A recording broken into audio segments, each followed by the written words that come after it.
আজকে প্রথম 1 জানুয়ারি 2024। তো আজকের দিন আমাদের পার্টি আইপিএফটির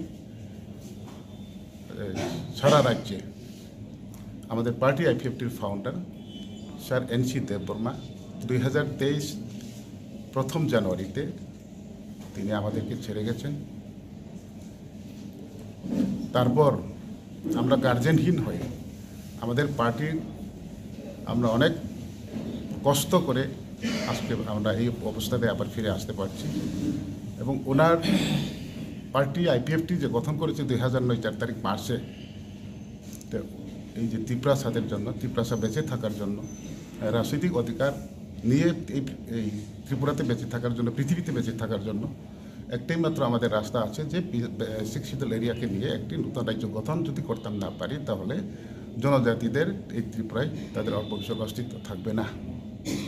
এই আশা আকাঙ্ক্ষা নিয়ে ভারত সংবিধানের যে ধারা মোতাবেক এদেশি এলাকাকে পৃথক রাজ্যের দাবি নিয়ে আমাদের ত্রিপুরার সাথে নতুন একটা আলো দেখিয়েছে। সেই আন্দোলন আধুরা রয়ে গেছে। উনি আজকে আমাদের সামনে নেই।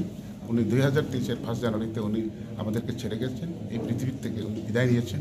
তো আজকে 1 বছর পূরণ হয়েছে। তার জন্য আমরা সমস্ত রাজ্যে এবং আমরা আজকে এই পার্টি আইপিএফটি যে আমাদের ব্রাদারহুড অর্গানাইজেশন যারা আছে, এলাইড অর্গানাইজেশন যারা আছে, কেন্দ্রীয় নেতৃত্ব যারা আছে, আমরা সবাই সম্মিলিত হয়ে আজকের দিনটাকে ওনাকে স্মরণ করছি। নমস্কার।